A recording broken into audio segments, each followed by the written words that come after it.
So I've already logged in as Thomas Webster and I'm in the teacher application. We're going to take a minute and look at how content is created. Buzz has some very unique ways of creating content. In this case, this teacher has the ability to create a course. So we're just going to call this English and we'll go ahead and say next. There's different options in here between ranged and continuous. I've now got a blank course down here. So I'm going to go ahead and click on the editor and you'll notice that we're in a clean course. Nothing's happened so far. Let's just walk through a couple of things that we would normally do. The first thing we would do is add objectives. We could add them manually or we could import them. In the domain settings, you can control what standard sets you want to display. We'll just go with grade 10 English for now. And I know that I want all of these standards on all of these standards. I could drill into them further, but that's what I'm going to cover at this point in time. So now I could go ahead and save this, and I have my standards now aligned to the content. I could drag and drop things over into my resource bin, but I'm just going to kind of build them one at a time. I'm going to change the semesters over to all, so we're looking at all of our periods. And I'm going to go ahead and just start with a very simple activity. We'll just say it's going to be a rich text activity, and this is going to be welcome to the course. And again, you've seen the editor in other locations, but you have a full editor, lots of capabilities, smiley faces. I can draw things if I want to, audio, video, lots of really good things going on inside here. Now, one of the unique characteristics is I don't have to put content in a folder, where in other systems, other LMSs, you do. It seems like a kind of a trivial thing, but it goes to the heart of how content is organized inside a course. A lot of other systems will require you to put in a folder, so we'll call this Unit 1, and we'll go ahead and give it a description of next week, and we'll go ahead and go to Settings. This is where we differentiate considerably between other systems in the marketplace. We're currently in the winter semester. We'll leave it there for now. I could enable student choice in this folder. I could also treat this folder as a project. I could allow extra credit coming out of there, digital library. I could have objectives that I'm trying to grab. I could have dragged these over, but I'll just select them at this point in time. I could have badges that are applied, or I could actually modify things as far as when they're seen, visibility, access, so on and so forth. So anyways, there's a lot of stuff going on in a folder. And if we go ahead and save that, then I'm ready to go. Now, inside any folder, I can add an activity, or I can add choice activities for students now that I've turned that on. So I'm going to add a simple assignment. And this will be Great Wall of China. And so let's come up here, and we're going to use the Great Wall of China as an example. And whoops, China, that'll work. Let's go to Wikipedia. We'll grab some stuff out of here and we'll copy that, come back up here and just drop it in. Now you'll see in here that I've only got one edit box, but I could have chosen course resources, a Google Drive, a website, could have typed it in myself if I wanted to. And as I scroll down, I have the ability to put in attachments as well. Connected to any learning activity is the ability to make it gradable, for instance. This would give it a mark as complete. This would actually give it a Dropbox where I can add things.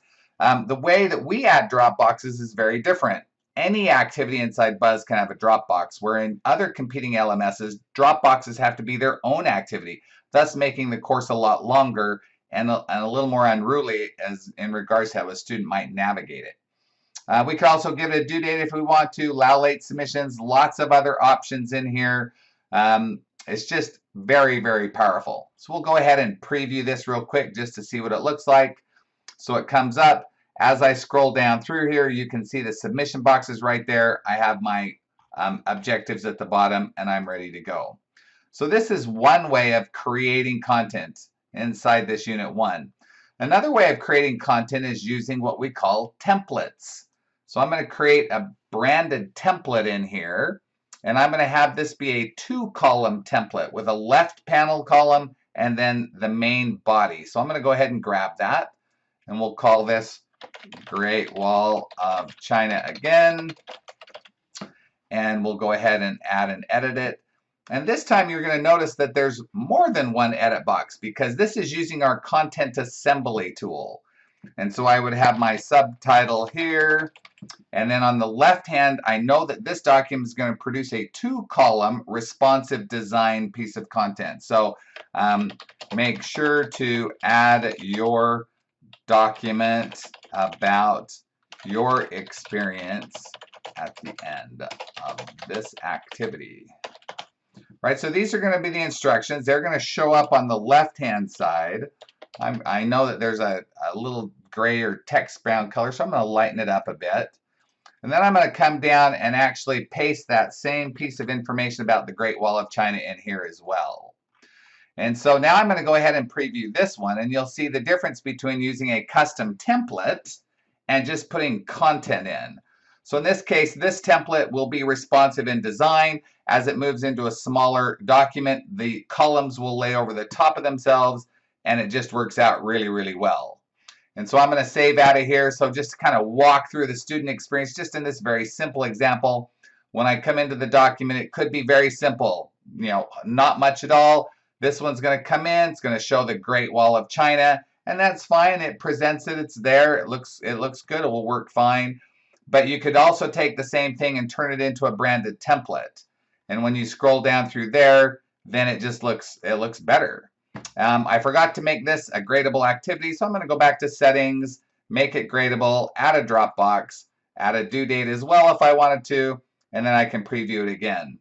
Again, just adding a Dropbox like I did there is very difficult in some other systems, other LMSs, but the way we've designed Buzz is just to make it flow super easily.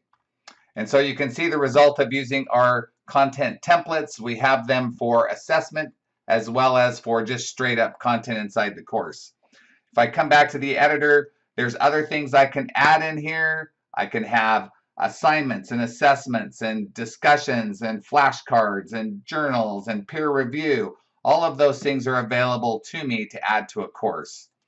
Ultimately, what's going to happen is I'm going to have some course settings. I'm going to add a thumbnail to this, make sure all my grading periods are done correctly. I've set it up right, and then from that point forward, I'm off and running.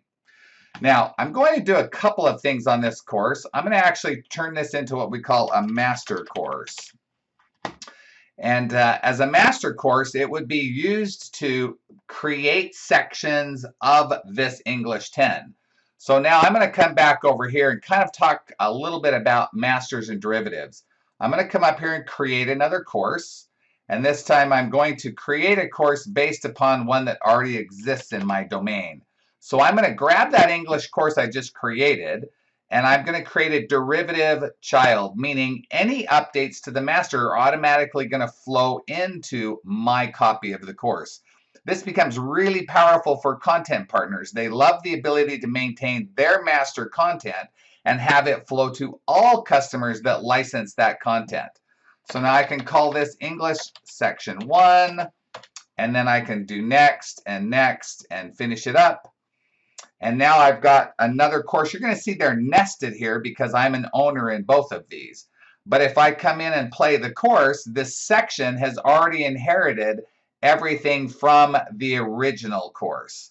So it has the Great Wall of China. It has the Great Wall of China set up as a course template.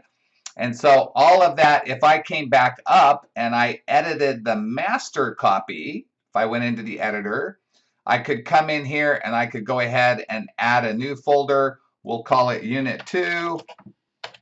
And we'll go ahead and save that. And inside Unit 2, I'm going to add another very simple example just so you can see how this works. This will be Assignment 2. Instructions would go here. And I would have a Dropbox. And so I add a Dropbox and I save. Now remember, I did this in the master course. So now when I come back and I look at any course that was derived from that master, including section 1, you'll see that that new information has already mirrored its way into my new course. And so from a publisher standpoint, this becomes super powerful. We control any conflicts that exist between an item that may have been edited by the teacher locally with the same item being edited by the publisher. We do a graceful check and handle those collisions. It just works great. This concept of a base course and its derivatives. And so that's kind of how all of this kind of comes together. So that's how courses are created or copied from a subscription into an existing course.